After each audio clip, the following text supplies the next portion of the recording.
Jaya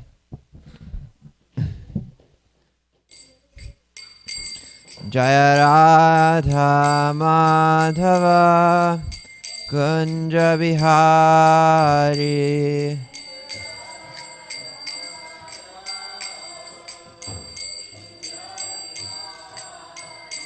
Jaya Radha Madhava Kunja Bihari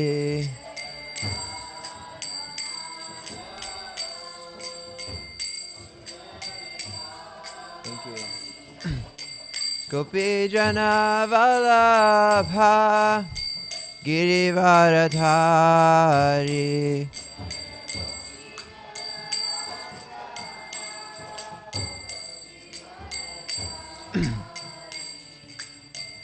Gopi Jana Vallabha Girivaradhari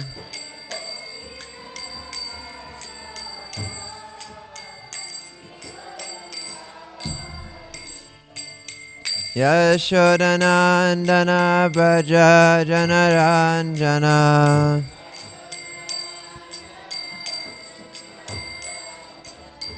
Yashodanandana Braja Janaranjana Yamuna Tira Vanachari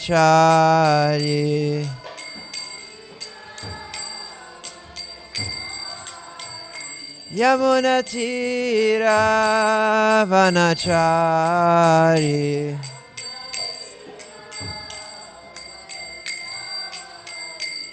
Jaya Radha Madhava Kunja Bihari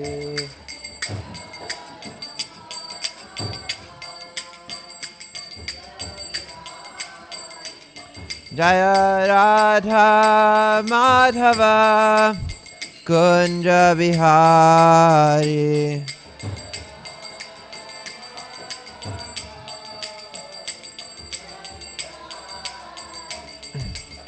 Gopi Jana Vallabha Girivaradhari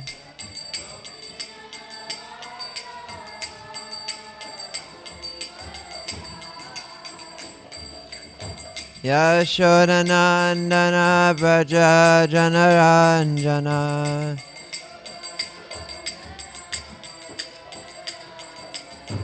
Yashodanandana Braja Janaranjana Yamuna Tira Vanachari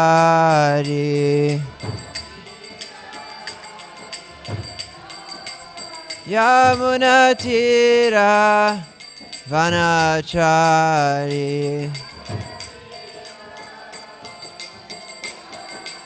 Jaya Radha Madhava Kunja Bihari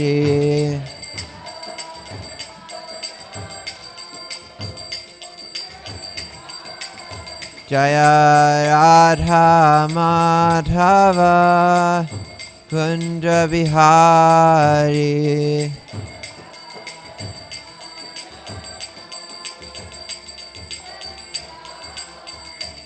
Hare Krishna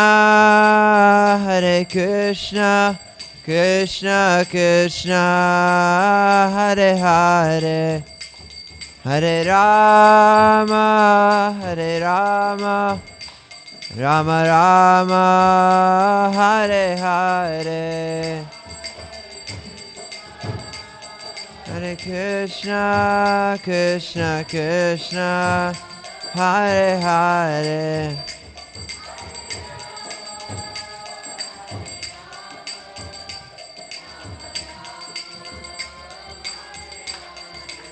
Jaya Radha Kalachandji Radha Kalachandji Shri Radhe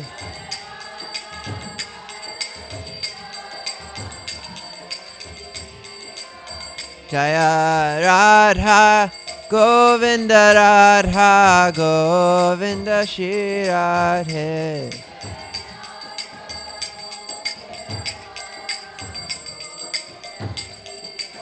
Jaya Prabhupada, Prabhupada, Prabhupada, Jaya Prabhupada.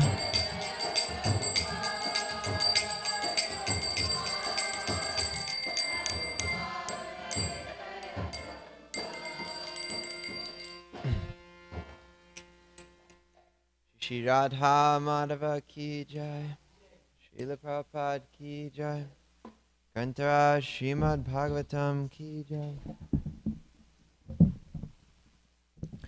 Hare Krishna. We will begin with an invocation. Om Namo Bhagavate Vasudevaya. Om Namo Bhagavate Vasudevaya. Om Namo Bhagavate Vasudevaya.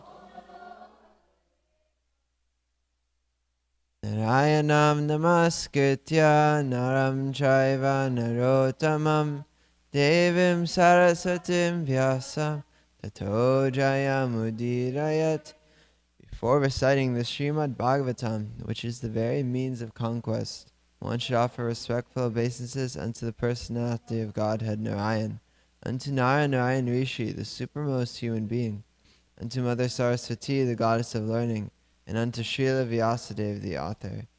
Nashta Prayesha Bhadreshu Nityam Bhagavata Sevaya Bhagavati Uttama Shloke Bhaktir Bhavati Naishtiki.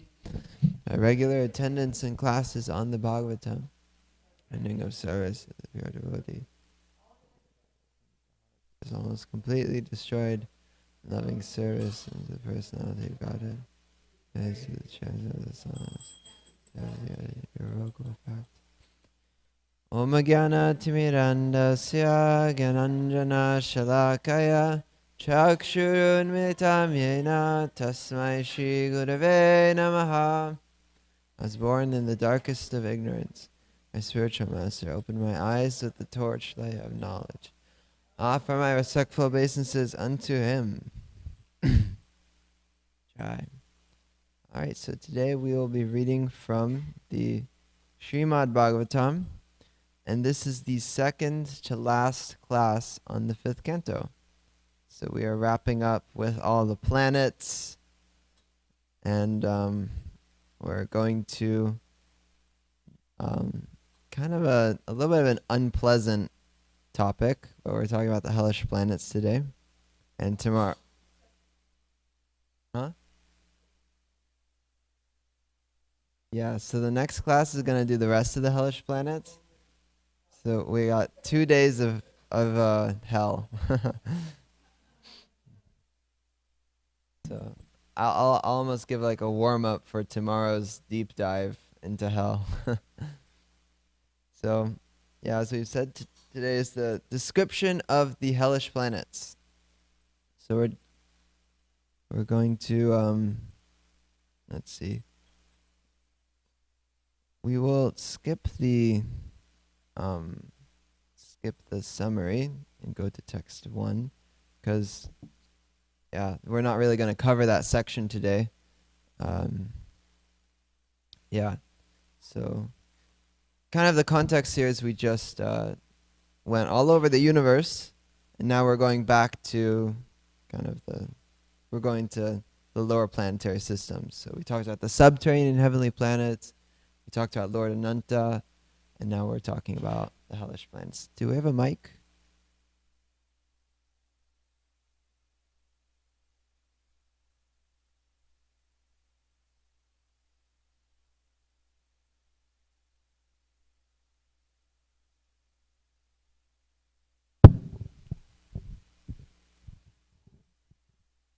Text 1. King Parikshit inquired from Shukadev Goswami, "My dear sir, why are the living entities put into different material situations? Kindly explain this to me."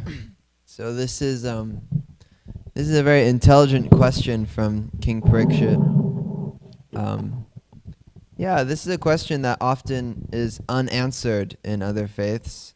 It's often attributed to chance and randomness and God works in mysterious ways, but this is what makes our philosophy a science, is that there is no randomness in bhakti. There is no, things just happen because that's the way it happens, and God burned down this whole village and like, oh, whoopsie, it's scientifically explained here.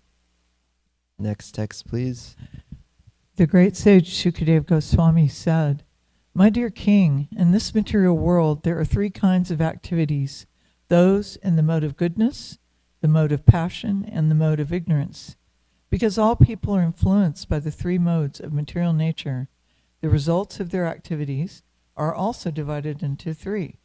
One who acts in the mode of goodness is religious and happy. One who acts in passion achieves mixed misery and happiness. And one who acts under the influence of ignorance is always unhappy and lives like an animal. Because of the varying degrees to which the living entities are influenced by the different modes of nature, their destinations are also of different varieties." All right. Pretty clear. Next text. Just as by executing various pious activities, one achieves different positions in heavenly life, by acting impiously, one achieves different position in hellish life. Those who are activated by the material mode of ignorance engage in impious activities, and according to the extent of their ignorance, they are placed in different grades of hellish life. If one acts in the mode of ignorance because of madness, his resulting misery is the least severe. One who acts impiously but knows the distinction between pious and impious activities is placed in a hell of intermediate severity. And for one who acts impiously and ignorantly because of atheism, the resultant hellish life is the worst. Because of ignorance, every living entity has been carried by various desires into thousands of different hellish planets since time immemorial. I shall try to describe them as far as possible. Yes, so again, we're seeing that it's not so black and white. We'll read a lot of descriptions about, if you do this, you get this many years and this condition for this amount of time. And while it is scientific, it's also, like has been explained in these past two texts, there's gradations, there's variations. So depending on, the system is fair, basically. What we might read today is, or more so what we'll read tomorrow, is very shocking. It's very appalling and can be horrifying to read about. But we have to also keep in mind that, at least in the material sphere, this is considered fair. This is the system of karma. No one is being cheated through this. All right, next text, please. Text 4. King Parikshit inquired from Shukadeva Goswami, "My dear Lord, are the hellish regions outside the universe, within the covering of the universe, or in different places on this planet?" The great sage Sukadeva Goswami answered, "All the hellish planets are situated in the intermediate space between the three worlds as the Garbhodoka ocean. They lie on the southern side of the universe beneath Bhumandala and slightly above the water of the Garbhodoka ocean. Pitraloka is also located in this region between the Garbhodoka ocean and the lower planetary systems. All the residents of Pitraloka, headed by Agnisvata, meditate in great samadhi on the Supreme Personality of Godhead and always wish their families well. All right, next. Or actually, we'll read the purport. The text 5 and 6 are the only texts with purports today, so we'll just read them both.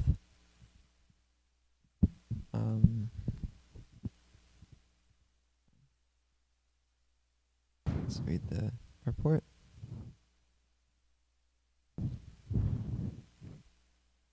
Joshua, can you read the purport? As previously explained, below our planetary system are 7 lower planetary systems, the lowest of which is Patala Loka. Beneath Patala Loka are other planets known as Naraka Loka, or the hellish planets. At the bottom of the universe lies the Garbhodaka ocean. Therefore, the hellish planets lie between Patala Loka and Garbhodaka ocean. Okay. And then this is our last text for today. Yeah, it's in prose. So Jai Shri Radha Kalachandji. Alright, can someone read this last text, please? The king of the Pittas is Yamaraj, the very powerful son of the sun god. He resides in Pitraloka with his personal assistants, and while abiding by the rules and regulations set down by the Supreme Lord, he has his agents, the Yamadutas, bring all the sinful men to him immediately upon their death.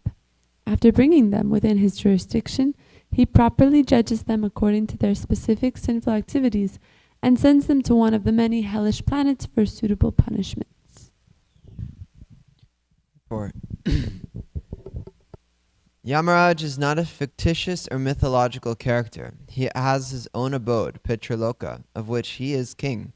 Agnostics may not believe in hell, but Shukadev Goswami affirms the existence of the Naraka planets, which lie between the Garbhodaka ocean and Patala Loka. Yamaraj is appointed by the Supreme Personality of Godhead to see that the human beings do not violate his rules and regulations, as confirmed in Bhagavad Gita 4.17. Karmano hyapi bodhavyam cha vikarmana akarmanascha bodhavyam gahana karmano gati. The intricacies of action are very hard to understand. Therefore, one should know properly what action is, what forbidden action is, and what inaction is. One should understand the nature of karma, vikarma, and akarma, and one must act accordingly. This is the law of the Supreme Personality of Godhead. The conditioned souls who have come to this material world for sense gratification are allowed to enjoy their senses under certain regulative principles. If they violate these regulations, they are judged and punished by Yamaraj. He brings them to the hellish planets and properly chastises them to bring them back to Krishna consciousness. By the influence of Maya, however, the conditioned souls remain infatuated with the mode of ignorance. Thus, in spite of repeated punishment by Yamaraj, they do not come to their senses, but continue to live within the material condition, committing sinful activities again and again. Srila Prabhupada Ki Jai. So, first off, we're going to kind of look at kind of the process of going to hell. So, first is association with the mode of ignorance and the mode of passion. And it might be hard to see, but we have certain depictions here. Someone is cheating someone else, stealing their wealth. Someone is killing the animals back here. Someone is murdering some woman, and different horrible activities. So all across the world this is happening. The world is actually in such a terrible state right now. And we can understand that this is actually going to be the fate of a lot of people that we see around us, is that they are, frying the animals in oil, and that they are plundering the wealth of others, that they are cheating others. And so this can make us feel compassionate for them. We will continue to the next part. So, when they're leaving their body, they will see these fearsome and horrifying creatures. I have a friend once who said that he was drinking so much, and he slept for something like 26 hours, and he had a vision of these gigantic dark forms walking outside of his room. And he later came to Krishna consciousness and understood those to be the Yamadutas, that they were fearsome, and they had this wiry copper-like hair and these burning red eyes. And so what they do is they grab the soul, they grab the subtle body, and they rip him out from the physical body with these ropes and these chains, and they drag him to the court of Yamaraj. And this dragging to the court of Yamaraj is described in the end of the 4th canto. Let's see. Oh, spoilers. Okay, I didn't have the picture. But as he's grabbed, he's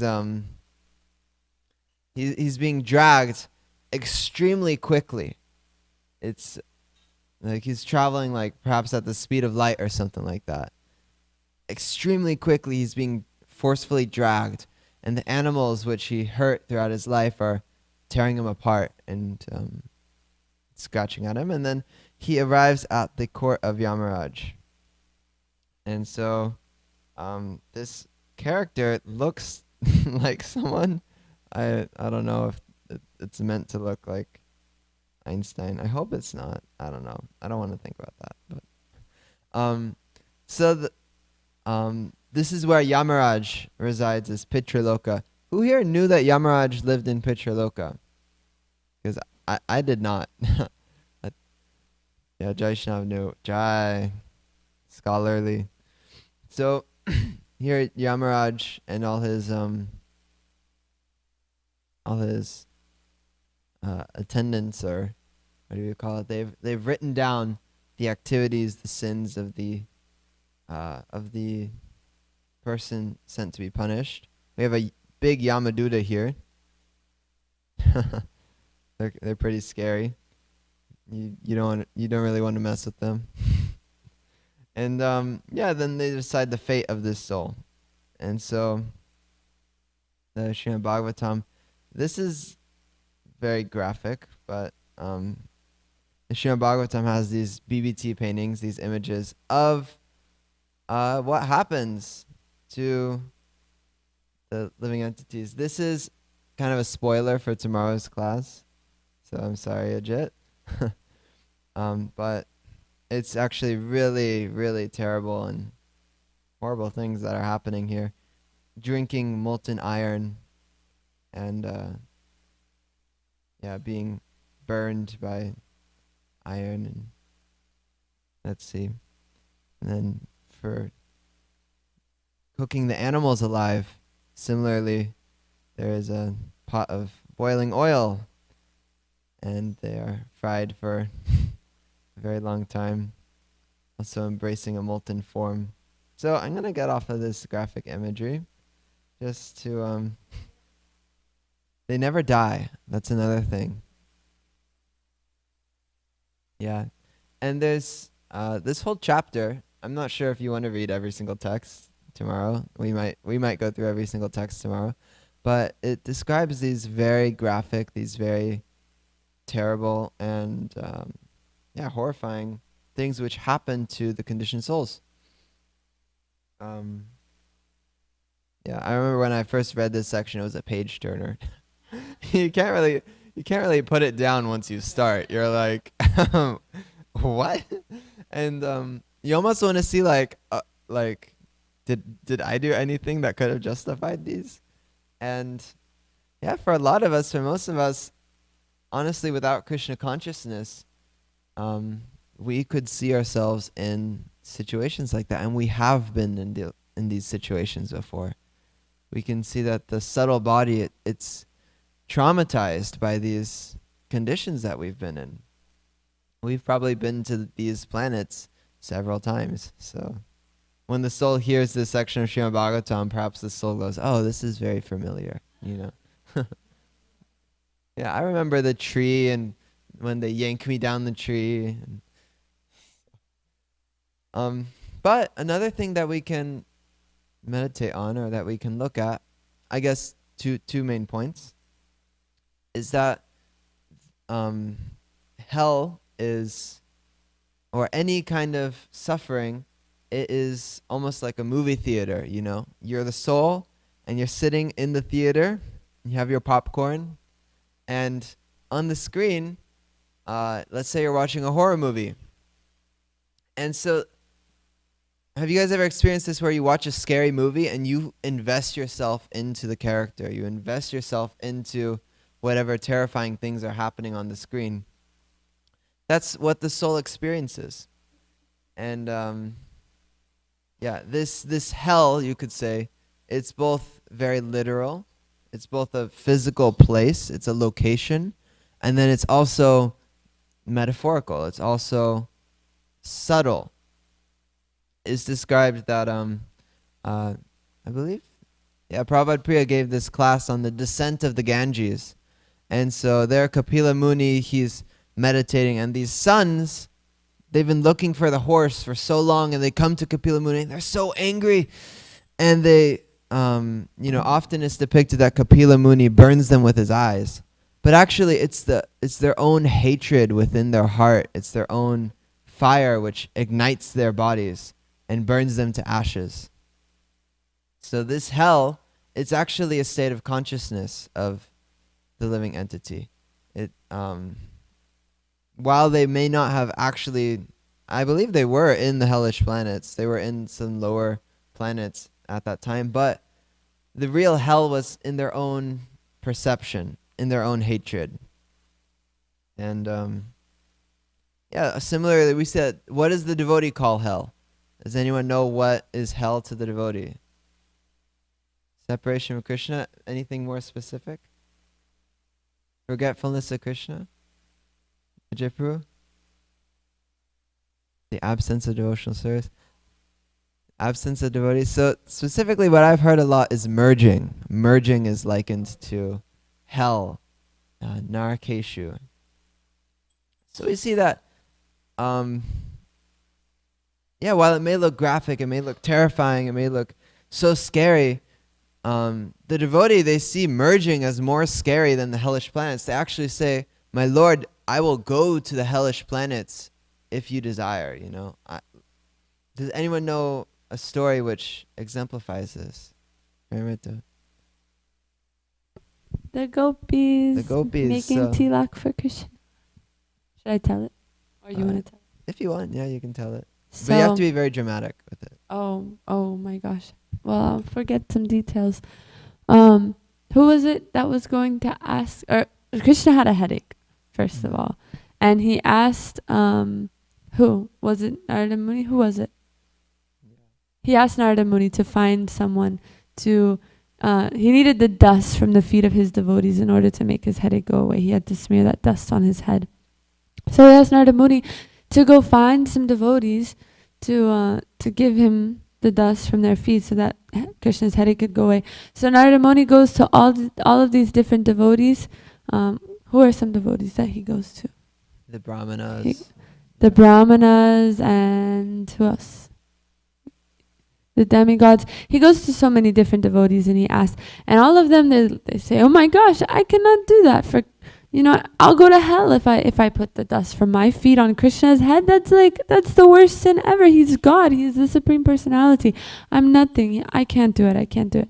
Finally, he even goes to the wives in Dwarka, to Krishna's wives in Dwarka, and they can't do it. They didn't feel comfortable doing it.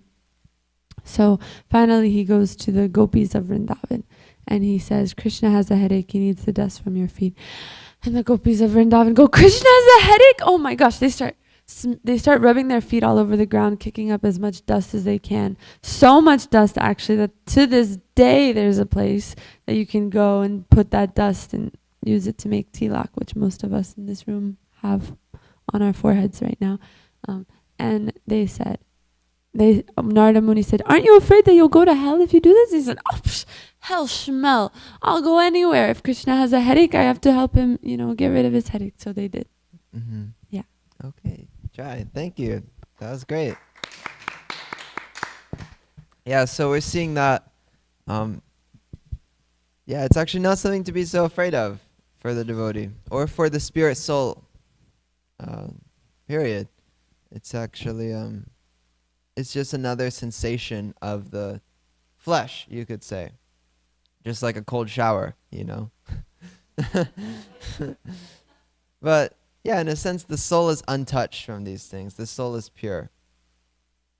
Then also, back to kind of a more realistic perspective, yeah, hell is actually a very serious, very scary, and very terrifying place. And so, as someone who's compassionate, we should try to help those around us. It's actually considered violence to not help someone in their Krishna consciousness, because this is the fate of someone who is hurting the animals. This is the fate of someone who is cheating others. This is the fate of someone who, it even says in some of these passages, if you're a householder and you glare at your guests as if to burn them, then birds of prey will attack your eyes. So even, there's a lot of sins, some people might think, oh, I haven't killed anyone, I haven't done this or that. But still there's many ways in which we are messing up, even hurting the ants beneath our feet. So really we need Krishna consciousness. And others around us, they need Krishna consciousness, or else this will be, I don't want to sound fanatical or fire and brimstone, but that is the destination of one without Krishna consciousness, is that they will have to have what is fair. They will have to have the reactions of what they've done. And hopefully, that the system is that this is meant to rectify the living entity so that they will, in the future, control their senses more. Yet we still have this last sentence. In spite of repeated punishment by Yamaraj, they do not come to their senses, but continue to live within the material condition, committing sinful activities again and again. So it's a very pitiable situation of the living entity. Does anyone know a story of someone who was destined for hell and how they avoided it? Jamila, yes. So, sometimes we might think, perhaps this person is too far gone. Maybe they I would be very surprised if this person took to Krishna consciousness in this lifetime. And that's how many people felt about Jamil. He neglected his parents. He threw his wife out, and he was a stealer, a murderer, and things like that. Yet at the end of his life, he chanted the name of Narayan. And I was hearing in one of these Bhagavatam classes a little while ago, there was this commentary that saying, if a Jamil was pure at the end of his life by chanting Narayan, why wasn't he pure throughout the whole time his son was named Narayan? And so then it was said that he actually was pure just by chanting the name of Narayan. So simply by kirtan, simply by chanting the holy names, immediately we are purified of our sinful reactions. And we can come to Krishna consciousness. Still though, we try not to sin more. We try not to commit the seventh offense to the holy name, which is committing sinful activities on the strength of chanting. So Krishna wants to see us improve our behavior. He doesn't want to just see us as he doesn't want us to just see him as a get out of jail free card, So that's kind of what I had today, is firstly that we should be compassionate to the living entities around us, and we should be worried for them. We should read this and we should see, that person in the oil, and we should say, I really don't want this to happen to any of my friends. I really don't want this to happen to any of my, coworkers or my extended family or things like that. And then secondly, we can also not be afraid, not be freaked out by this, knowledge because it's just another condition of the soul. This whole material world is already a prison. This whole material world is already hell. And even merging is considered to be like hell. So we don't have to be afraid of this. And we can, we'll follow Krishna anywhere, even if he wants us to preach in the hellish planets. Any discussion points, thoughts, comments, questions? Dustin Peru.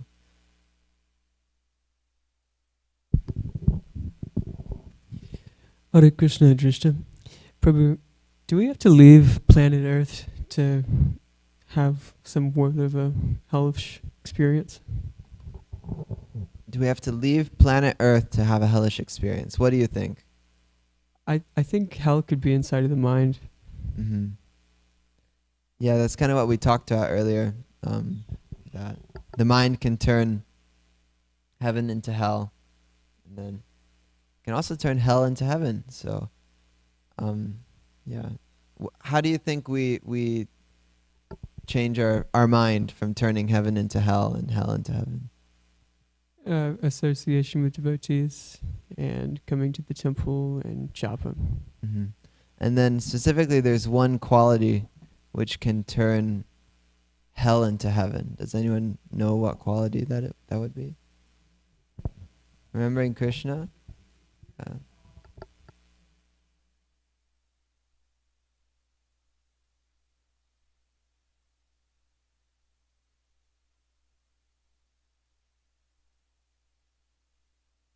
Okay. Mother Kunti said if we're remembering Krishna. Anyone else? Paramita? Gratitude, yeah. So, the millionaire in the mansion, if he's not grateful for anything he has, he'll be miserable. Mother Urmila, she talks about this analogy. Let's say you go to the store and you buy something. Let's say you buy a bag of chips for $20. You come home and then your brother says, dude, you spent $20 for that bag of chips? Like, I literally got it for $2. And suddenly you feel so much resentfulness towards this bag of chips. And you're like, I deserve so much better. I got cheated, and you're upset. And then, in the inverse, if you come home and you got this bag of chips for $2 and your brother is like, dude, I spent $20. How did you get that? You feel so happy about that. You feel so like, oh, wow, what a good deal. So this is a very mundane example, but we should feel that way about spiritual life. If we take spiritual life for granted, we will be upset. If we think, oh, I deserve more of Krishna's mercy. I deserve more recognition in my service, things like that. That's how we create a hellish condition in the mind.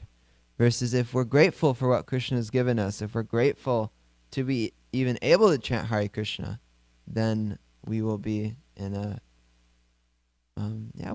happy state of mind. We shouldn't take our chanting for granted. So many people, they don't know how to chant. They don't know the names of Krishna. Did you have something else, Dustin? Okay. Jai. I'm thinking I want to elaborate on one more point. I did kind of stress, everyone around us is going to hell and things like that. But while that is true, we can also think optimistically that if I myself am a good devotee, then others around me will be benefited. It doesn't mean we have to get the whole sign out and it says, hell is hot, you're going there, kind of like the fire and brimstone preachers where we say, hey, Prabhu. Well, we wouldn't really call him Prabhu, or actually we could call him Prabhu. Everyone is our master, but we say, Mister, you're going to hell, right? But simply through being a good devotee, generations of our family are liberated. Simply through being a pure devotee ourselves, from being a nice devotee, even if we don't have to blatantly just be in their face and, be so pushy about it, simply by positive association, we can benefit people, and we actually make such a huge impact that we can't even perceive it. Even if we just chant in their vicinity, that has done so much, that's chopped off so much of the suffering that they were going to have, and we can't perceive it. We can't see it. This one devotee, he told me,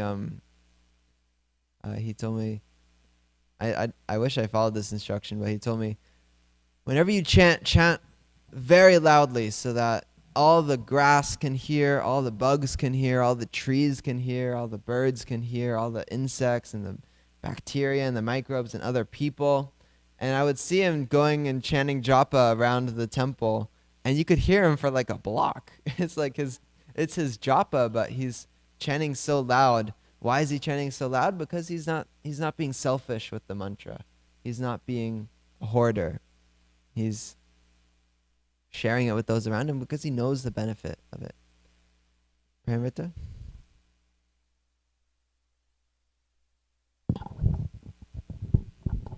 Hare Krishna. Cool class. I like this topic. Yeah, I'm just remembering my time in Krishna's Genzo, and I can think about that now here at Govinda's restaurant, but it was just very obvious there because people, for Krishna lunch, the college students, they line up all the way down the block. There's just hundreds of people in the line, and you're just sitting there maybe serving halava, and you're just giving a scoop of halava to everybody who comes through the line. And I just remember thinking like so clearly in my heart, like you get a human birth in your next life, you get a human birth in your next, like you've been saved from hell, so these people with these pitchforks or whatever, these signs that say, burn in hell, Jesus hates you, all of these things, like, hell is real and it's a very scary thing, but what are you actually doing to save these people? You're just making them feel scared and bad about it. Whereas like with prasadam distribution, literally they don't have to do anything. They just eat a yummy snack and they're literally saved from hell. Like, how incredible is that? Yeah. All glories to Kalachandji's restaurant. Yeah. Food for life. Yeah. We don't know how much we help people and how much Krishna helps them. Ajit Prabhu? Thank you, Prabhu. I just have a question. You mentioned about Prithvi Loka, and that Yamaraj lives there, and he's like the king of the pittas, and like I'm not following. I don't know, because is like the forefathers, right? So I don't know how the two go along. That Yamaraj is planet and the planet of forefathers. So. Yeah, this was the first time I ever discovered this morning when I was I had to kind of switch out with the previous speaker, so I was reading it this morning and I was like, oh, wow, I never knew that before. I feel like Gokul and Nandapur would have a good conclusion. To be honest with you, I also got confused because I always thought Pitraloka was a part of the heavenly planets. And this particular verse, the purport translation, right, it talks about the king of Pittas is Yamaraj, very powerful son of sun god. He resides in Pitraloka with his personal assistants. Sounds contradictory to me. I don't know. Maybe it'll remain a mystery until... I also heard Pitraloka is like a junction for those... it's a temporary kind of a... what's the word? Where the soul who has some pious credits and is still not being separated, like before going to Yamaraj, right? Yeah, so they're allowed to be there stay there for a short while, and then they proceed to their next destination. That's what I heard. Yeah, it's sure. Described how many persons, they would want a good son, so that the son could perform these rites, so that the person who is in this purgatory type state, they could either be elevated or they could be... and if the son fails to perform these rites, it's said in the Bhagavad Gita, end of the first chapter, that if the rites aren't performed, then the family falls down and there's irreligion and things kind of fall apart. Mother Tammy? Well, you're saying that we should be concerned about other people, and it says here that there are hundreds and thousands of hellish planets, and they must all be populated pretty well. So I'm wondering, I mean, I can't save anyone else if I'm going to hell myself. So, and there's so many sins listed here that I don't know too many people who aren't committing some of them. So my question is, how do you keep from feeling hopeless reading this chapter? How, instead of me focusing on, is that person going to go to hell? Like I say, I think, the focus should be more, what am I doing to keep myself from going to hell so that I can help someone else not go there? Yeah. So how do you keep from feeling hopeless on it when it's describing so many hellish planets and so many sins that'll get you there? Srila Prabhupada, just sorry to jump in, Srila Prabhupada said we hope against hope. So we have hope against hope. Jai. Yeah, so Krishna says, Neha Bikrama Nashosti. He says, wait, I'm not sure. Is that the right verse? Okay, yeah. He says, there's no loss, there's no diminution. So we can understand that as we have been practicing bhakti, Krishna does protect us from degrading into lower species of life. Why? Because he's trying to bring us closer to him. And to put us in the animal species would put us farther from him. So there is no going farther from Krishna, in a sense. We may stand still, we may freeze, we may say, I'm not walking anymore in this lifetime. I'm done walking towards you, Krishna. But there's no walking back. Krishna doesn't let us. So, but also to your point, we do want to qualify ourselves. We do want to focus on ourselves. I heard this story once, that there was this man walking down the beach and he saw like millions of tiny starfish on the beach. And so he would pick it up and he would throw one in the ocean and he'd keep walking with his friend. He'd pick another one up and throw it in the ocean and he'd keep walking with his friend. His friend said, like, what are you doing? Like, there's like 1 million of them here. Like, why are you even bothering?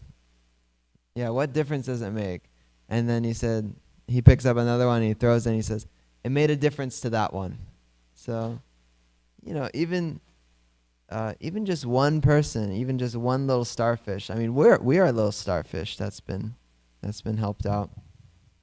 But it makes the whole world a difference. Krishna is missing that one devotee who is in his pastimes, that little starfish. Even if we don't save the whole beach, even if we don't save the whole United States, the whole planet, even if we don't liberate the thousands of hellish planets, it's just like one little starfish.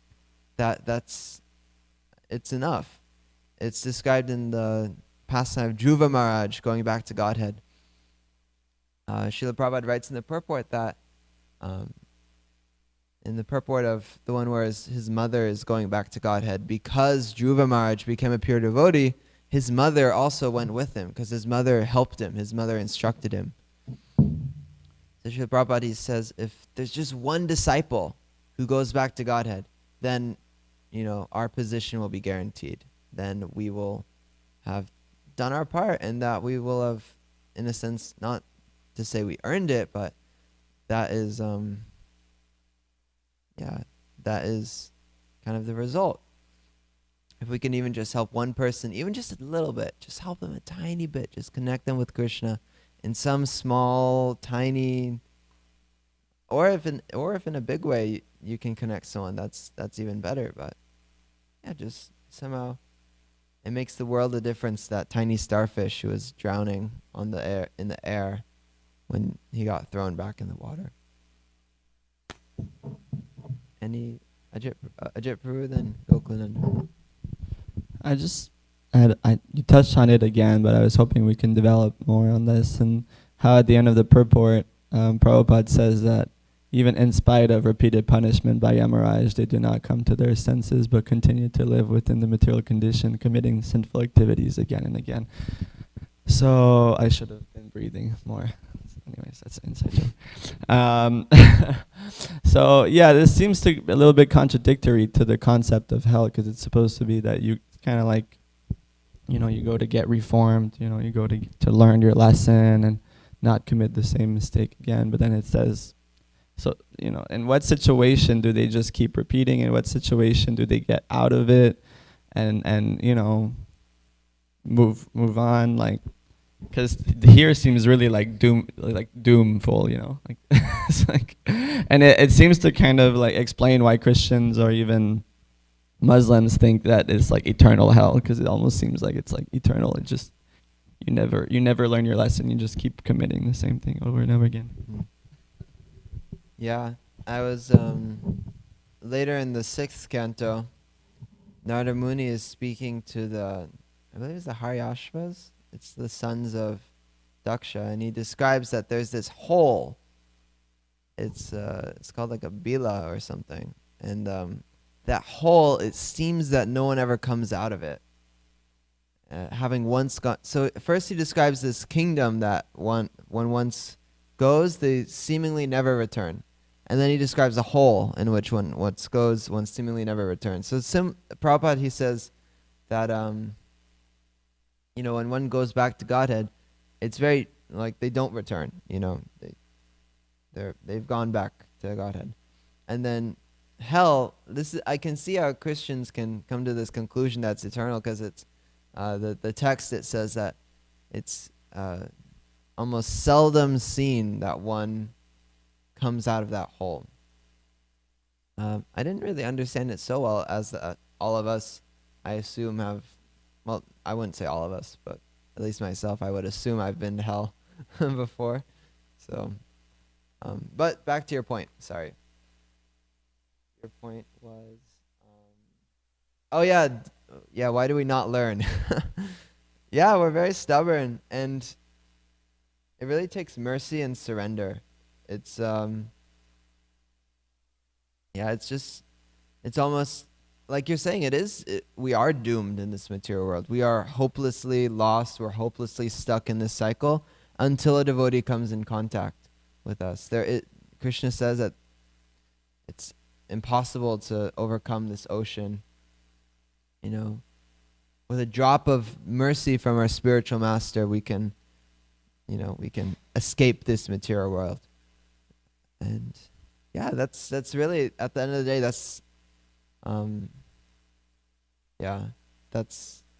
the only way out. And so the purpose of this suffering, the purpose of these hellish conditions, whether they're the actual hellish planets or whether they're just hellish conditions on this earth, is that it's meant to squeeze some sincerity out of us. It's meant to, Bhurijan Prabhu has the meditation that he saw the sugarcane grinder in Vrindavan. You put the sugarcane in and these two wheels like crush it and juice comes out. So he says, may this grinder of the material life squeeze out a little bit of sincerity from me. So that's the purpose of these hellish conditions of these hellish planets, is that we can sincerely look for the absolute truth, that we can sincerely surrender to a spiritual master when presented before us. Not that the suffering itself will cause us to be liberated. Hell itself won't rectify us enough to get out of the material world. It's only the mercy of the devotee that we can know Krishna and that we can escape. Even merging, we can't permanently stay out. Gokulananda, one final point. As you were explaining about Prahlad Maharaj's compassion, it touched my heart, and I started thinking about what it takes for such great souls to think about others. Like even Jesus Christ, right? He's being adored by millions because he prayed for those who were inflicting pain upon him, and he prayed for them, for their deliverance. But then we also have another example in Chaitanya Charitamrita where Srila Prabhupada says, Jesus Christ prayed for those who were inflicting pain upon him, and he was just praying for them. But Vasudev Dutt, he was willing to take or undergo the reactions for this sinful actions of entire universe. And Lord Chaitanya said, well, because you are praying, they will be delivered, but then what's the point? all the universes are like a bag full of mustard seeds. And what good is that if there is just one seed out of those millions of seeds, being delivered? But I was thinking about, I don't have it, and that's the reason it was touching my heart. What it takes, how? I mean, unless the Lord, Supreme Lord, empowers them, it is not possible to think, to be compassionate, genuinely feeling compassionate, and that is so much. That's why so much such souls are very dear to the Lord. They're always thinking about others, about their deliverance, like Srila Prabhupada, right? Otherwise, what need was there for him to go at the age of 70, to a foreign land? He was very well situated in Vrindavan, right? So just thinking about that quality, how can somebody churn on this point? How do we develop the compassion when I don't have any genuine compassion?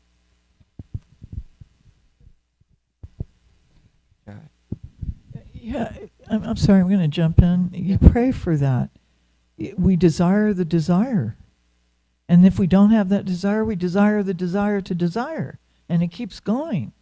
And the causeless unwillingness that we have in the core of the heart that brought us here in the first place, we can ask to have it turned. Oh, no, it's okay. You're coming back to God. No, I'll stay here and rot. No, I mean, if you can go back to Godhead, and even in that envy in the core of the heart, you can pray that it becomes completely surrendered in love. Right? Isn't it? That's all we're doing when we're chanting Hare Krishna. Right? Am I right? Or sorry to jump in. Yeah. Your class is wonderful. Yeah, thank you. I just remembered it was almost 3 years ago or something like that. I had just moved into the ashram. I was 16. And I was rummaging around through the Bhagavatams, and I was looking at all the pictures. And then I came to, let's see, I came to this picture right here. And it was actually the old BBT version, which is somehow, it's less realistic but more horrifying. So I looked at it, and I was like terrified. And this is something that I think perhaps many people who are born in the movement have, is that they don't know how bad it is out there. They don't know the hell that everyone is going through. And so it can be harder for people born in the movement to have this fervor in preaching. People who have been out in the material world, they're like, this saved my life. This has saved me. I was in hell before I came to Krishna consciousness. But sometimes people born in the movement, they perhaps miss that connection where it's like, it's just like, oh, this is life. Oh, you're not living life like this? Like, oh, I just go to the temple and stuff like that. But when I saw that, it gave me a lot of like compassion for others that I didn't know that somehow, you might hear it as a kid growing up. You might hear, oh, it's so scary out there. If you go to public school, the other kids are going to try to eat you and stuff like that. But yeah, it was I just remember that experience that helped me feel more compassion for people out there. But yeah, it is a matter of purity. Manju Gopika for the final point. Wonderful class, Prabhu. We have to end. I just thought of one thing. Gokulananda Prabhu made me think of it. Sometimes we do get overwhelmed reading about all the kinds of sins there are and all the reactions for each one of those sins, and then where people go because of that, and then how can we help so many people. But if we remember the example of Srila Prabhupada, he had so much confidence when he came to America. He had so much confidence that just simply saying Hare Krishna to someone and giving them prasadam was enough, and that each person would go back to Godhead. And so we should just carry that same enthusiasm and confidence within us. Jai. Yeah, have faith in the process. Kanta Srimad Bhagavatam ki jai, Srila Prabhupada ki jai, the hellish planets. serving their purpose, ki jai. Krishna's perfect system, ki jai.